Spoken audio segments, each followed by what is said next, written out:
Oh, baby, we got some new datamine cards. We got some old datamine cards that have new effects. We have bundles, and we have season pass details, the featured cards and all that good stuff for the next 2 months. This is huge. We got a lot of information with the latest patch, and huge shout out to MarvelSnapZone.com and Snap.fan. They are fantastic resources for acquiring this information and all kinds of competitive tier lists, deck lists. Fantastic resources, highly recommend. But hey, if you want some spicy takes on these new cards, definitely Snap, subscribe. I will keep you guys updated with everything Snap. So here we go with the new cards. Well, I'm kicking it off with Snowguard, which is a previously datamined card, right? But it's been changed pretty drastically. So it's a 1/2. While in your hand, this transforms each turn into a hawk or a bear. The hawk is right up here, so that is a 3/4. On reveal, ignore all location abilities next turn. Kind of wacky. I don't know how I feel about that. And then you got the bear, a 5/3. On reveal, trigger the effect of this location. Okay, I understand that one. But the eagle? I don't know if I understand it. And I think what's really throwing me off is that it's a next turn effect. Because the first thing I thought of is like, cool, this eagle can fly into Sanctum Sanctorum, Altar of Death, or whatever else. It's not going to get destroyed. Like those kinds of things. You know, it can avoid the negative effects of a few locations and get places that other cards couldn't. But because it's next turn, I mean, you can't play them there the turn of. So that doesn't work. So what is it doing? It's just going to ignore, like, I don't know, next turn.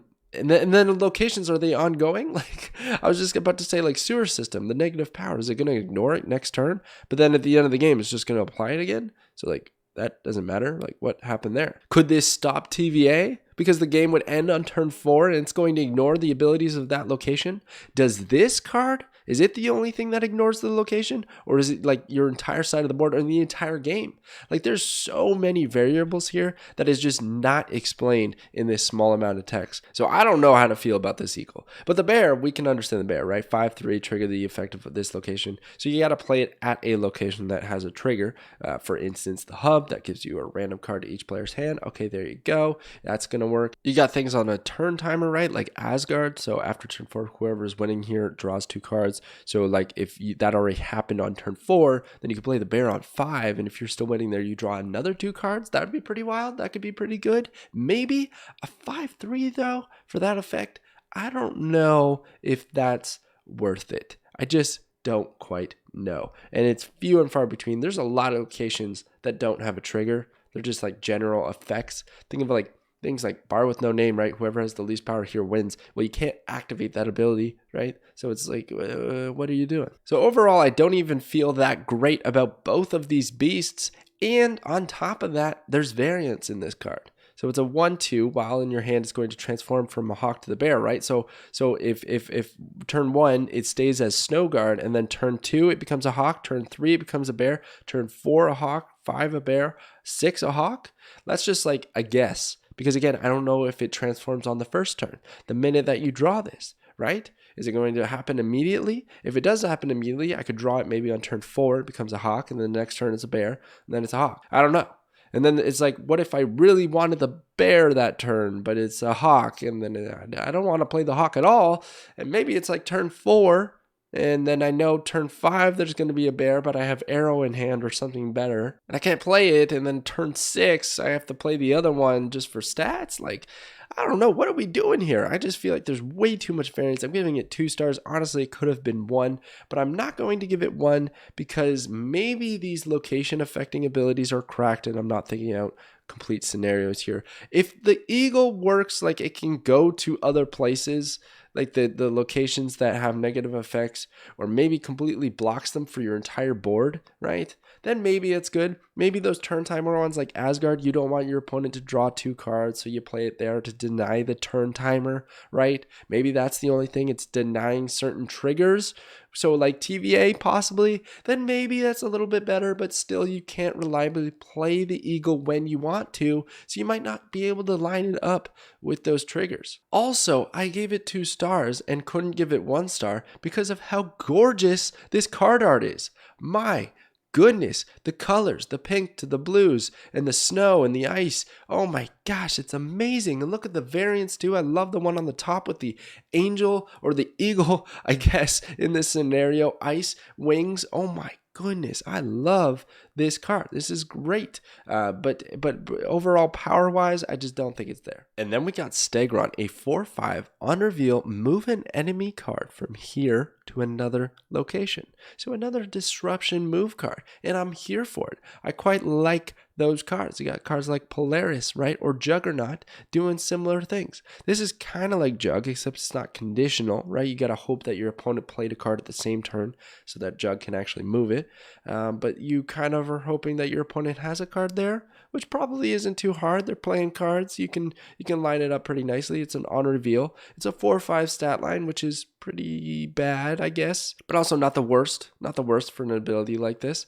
And then moving a card from one location to one of the other two, it's still a bit of a random variance here, feels pretty good. So what I was thinking was, if your opponent has a lot of things set up, maybe they're setting up a big Wong turn and they have one space left at that location for Odin or whatever else they're doing. Well, you can move one card that's elsewhere over into that slot. You know, if you keep filling up their spaces and giving them no room, and then you move things over where you want with Polaris pulling things over, or throwing a Green Goblin over, or Stegron throwing it elsewhere, Juggernaut throwing it elsewhere, Arrow pulling it, all these disruptive things, like your opponent's never going to be able to play the cards where they want to, and that's a huge deal in Snap. So I feel like Stegron's actually going to be pretty decent. He only gets 3 stars though because of his stat line. Like, it's just not a lot of power. So like, if you're looking to play this at the end of the game, it might not be enough. But you could also think about it this way: if your opponent has played, let's say, a devil dinosaur, another dino, right, and that's looking like a 12 power dino easy, well, if they're probably banking on that power at that location, if you move it, it's almost like a 12 power swing at that location, right? And Stegron here is almost like a 17 power card. That's obviously a wild example, but you can almost think of it that way. The change in power at that location, and mind you, in Snap, you only got to win 2 out of 3, so does it really matter? It's pretty good. But to give you an even better example of why this is 3 stars is because Shang-Chi exists and he's 4 cost. So you could have just destroyed that dino instead of move it elsewhere, which doesn't help with tiebreakers. So it's not quite as bonkers as I just explained. But you can kind of get an idea of how you could see Stegron having value, right? I don't think it's a totally trash card. And I think in a deck like this, where I'm giving them a bunch of rocks, Hazmat, Luke Cage combo sort of thing, and then Stegron, Wong even, you know, it's on reveal. You can move 2 things over if they have the available space elsewhere. Now, this does nothing against like a Thanos deck that has a full board or any kind of zoo deck. So there's that as well. But I think it's pretty cool. I love the artwork. Both those variants are top tier. We got Dan Hip on the bottom. I don't know the artist on the top, but oh my gosh, I love it. That's so good. He's like sprinting ahead with his tongue out. Great art. So this card looks really beautiful. I love that there's more dinos. We got Devil Dino, Lizard, like reptiles in general, right? Sauron, Stegron. Holy smokes, I'm sure there's more than that, but it's pretty awesome. We're getting a full dino team coming soon to Snap. I'm here for it. Okay, and really quickly, I'm going to touch on Hitmonkey because he was changed. I've talked about this card a lot. I am so excited for this card. I think it has such incredible potential, but they did drastically nerf it already. So Hitmonkey was a 2/0, and it used to be on reveal gain +3 power for each other card you played this turn. Now it is +2 power. So much more reasonable. Actually, if you look back 3 videos ago, I did a datamine video, the cards that I'm most excited about that I think will affect the meta. I had Hitmonkey here, and I literally said in that video it should be +2 power, not +3. So boom, there you go. It's now +2 power. It makes a lot of sense. It's not going to be completely busted. It's just going to be a good tempo card. And if anything, you can still get Hitmonkey to the 10 power range. Like, I think if you play 3 other cards with Hitmonkey right on his turn, it's going to be +6. That's a 2/6. That's a good stat line. Obviously, playing 3 other cards isn't that easy. It costs 2 to play Hitmonkey. So you play Hitmonkey, then you gotta have at least 3 energy available to play 3 1-drops, for instance.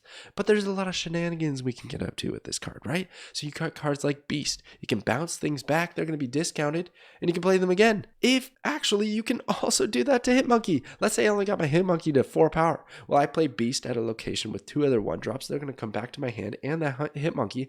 Hitmonkey is now going to cost 1. The other 2 are going to cost 0. I play like 5 cards on that turn. Bam. That's another 10 power for Hitmonkey. He's now at 214. Unreal value. I actually think this is a card that's going to heavily compete with Angela, and actually they work great together as well. So I could just see this kind of deck where you're running like Angela, Hitmonkey, Bishop, all these crazy buffs that reward you for playing a lot of cards every single turn. Not to mention you got Mysterio that creates 2 clones, and every single one of those clones counts. So just playing Mysterio on his own right, that's plus 6 power for Hitmonkey if you play them on the same turn, which would require you to play it on turn 4 or 5 or 6 or something like that, right? Thor's another one. Thor's pretty good because not really Thor himself, but Mjolnir is going to cost 0 and buff Thor. So if you can get Mjolnir in the hand before your Hitmonkey turn, then happy days. Another card that would be great is Sarah to discount a bunch of things, then have a crazy turn 6 where you play a bunch of stuff plus your Hitmonkey. There is so much application here. Oh, I'm not even done. We also got Wong. Wong would double the on reveal effect. So if I played Wong on turn 4 and then on turn 5 I played those 3 1-drops plus Hitmonkey, I'm going to have a 12 power Hitmonkey plus those 3 other 1-drops. So it's just absolutely insane. This does get countered. Pretty bad, mind you. So it gets countered by Cosmo, absolutely destroyed, right? Shadow King, luckily we never see that card. Also, Shang-Chi, because you're probably trying to get this to over 9 power, so Shang-Chi will destroy this monkey. So there's just a few counters to this card, but overall, I think it's so good. I think even though it's only plus 2 power and not plus 3 power, this is going to be a great card, and this is going to be a Season Pass card. We're going to get to that in a second, but I'm excited that this is Season Pass and coming soon, okay? So let's get to the last card. And here we have the most broken card I have ever seen. In all my days of covering datamine cards, new cards, and all things Snap related, this is crazy. J. Jonah Jameson _ logo. A 1/1. Ongoing, your emotes are ruder. Wow. Everyone already kind of knew that emotes were just another way to slap your opponent in the face while you're walking your way out and beating them. Well, here we go. Now you can be even ruder about it with Jonah Jameson _ logo. What a name. What a name. I'm here for it. Okay, well, being a little bit more serious, this is a 5-star card. But being even a little bit more serious, this is an April Fool's joke. I'm pretty sure that this is going to come out on April Fool's, and everybody's going to have access to it, and everyone's just going to have a lot of fun. And here's some really fun ways to take advantage of your extremely rude emotes. So you can Moon Girl, get 2 J. Jonah Jameson _ logos, and then you play them both, and then your emotes are even ruder times 2, so then you got doubling down on your rude emotes, right? And then you onslaught because this is an ongoing ability, right? So that's pretty great. If this is a real card, you could do like Kazar and Spectrum or something like that, but that's not fun. Let's double the rude emotes. That's great. Let's do that. Or maybe you're like really weird and you like to be insulted, you know, you're kinky like that, and you want to Viper over J. Jonah Jameson _ logo so that your opponent can then insult you in a very rude fashion. So maybe you're into that. And then maybe you really want to take advantage of that time of emoting. You don't have time to actually play Marvel Snap. No, you got to spam emotes because they are so rude. You're going to force your opponent to retreat because they can't handle the pressure of that spam. So you're going to play Agatha with a bunch of rude stuff to make your opponent retreat and climb the ladder by just absolutely insulting every single person you come across. So maybe that's how you want to do it. I don't know, guys. I don't know. This is, you know, a 5-star card. It's a 5-star card. I can't rate it anything else. If anything, I could have gave this 6 stars. It's just so broken. Just look at it. It's so good. And I can't wait for it to arrive probably April 1st. All right, now let's quickly cover the bundles. There's a lot to go over here. I haven't even fully looked at them myself, but these are starting in March, right? We already kind of know all of the ones for February. I think they're already done, in fact. So this is going to start on March 9th. There's also something seriously interesting here is Token Tuesday. I don't know what this entails. It sounds like Taco Tuesday, except we're going to get some tokens. So I'm here for it. I don't know if they're going to be free. or you're going to have to cost, there's going to be like a special discount on tokens in the shop if you use gold directly, and it's not too expensive. Maybe something like that. We have no idea, but it sounds really interesting. So the first bundle here is this Mr. Sinister and Bishop bundle. This seems like a good value bundle right off the hop. It's 4,000 gold, and you're going to get 1,500 collector's tokens and 2,000 credits, along with a bunch of cosmetics for those 2 cards respectively. I think that's pretty good. We have the Deadpool one out right now. It costs 3,000 gold, I believe, or 3,400, and you get a similar value, except this one doubles down on 2 cosmetics, right? You're getting double the boosters, double the variants, avatars, whatever, because it's 2 cards, whereas the Deadpool one is just 1 card. But you get 1,500 collector's tokens, which honestly, that's where my eye is drawn anytime I see these bundles. I look at the cool art, but then I'm like, okay, how many tokens am I getting? Because that is the real value for me personally. Credits are also a nice add, so I'm happy to see those. I think this is a pretty decently valued bundle. Okay, then if we keep going, we have this one, which is more on the cosmetic side of things. So it's the Sentinel, Forge, and Angel variants. They look pretty great. Maybe not my style, but I don't have variants for these cards, so maybe I end up picking it up. But it's going to cost me 3,000 gold, and it's just a bunch of cosmetics and 1,500 credits, right? Okay, and then moving on, we have some that don't really have costs. They don't really have a lot of details, but we know the rewards, which is pretty interesting. So like the one after this is going to have tokens and gold and credits. Doesn't seem very expensive. Doesn't seem like you get a lot, but it also seems like, because it's all, like resources in the game, maybe this is going to cost straight up money, which I don't know how I feel about that. Also, it's a 2-day bundle.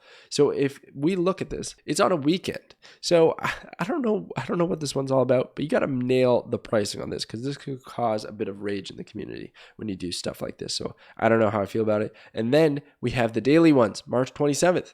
This could be the Taco Tuesday or the Token Tuesday rather. So that's 625 credits is the rewards. I don't see tokens there. So is that actually it? I have no idea. It's going to cost you money though. And then we got some other stuff. So it just seems like, scrolling through these really quickly, it just seems like a lot of small bundles. So maybe they're going to do a lot more, not a long time, just one or day or one weekend or something like that. You can get resources directly by spending money. Is that going to be good? I have no idea. I don't know if it's going to be that great. And then you got the bundle Momoko Magic variant, and with the Mystique variant rather. Oh my gosh, this bundle looks so good. I'm picking this up no matter what. You get 1,500 gold, 1,500 credits. We don't know the cost, but the variant is fire. I don't have a Mystique variant either, so I'm absolutely picking this up. It is so good. I'm excited for that. That actually drops March 1st. That's actually one of the sooner ones. How about that? Just noticed that. And then if we keep going, we have more of these random little ones. I'm not going to cover them all that much. You can go check it out on the website, but also check this out.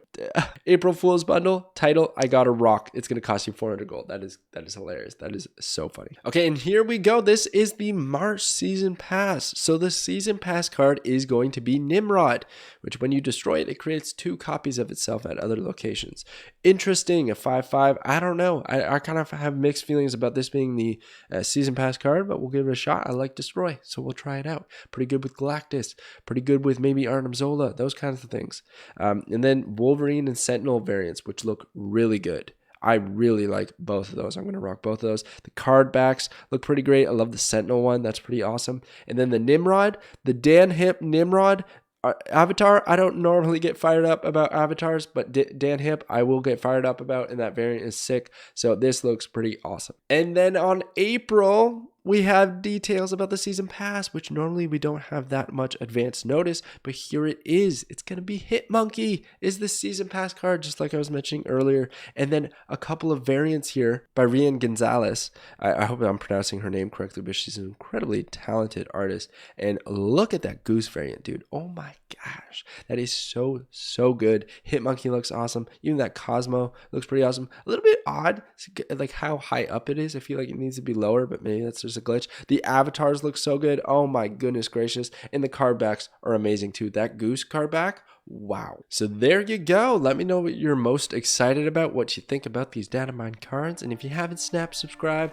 I'd really appreciate it. All right. Have a great day, and I'll catch you guys next time.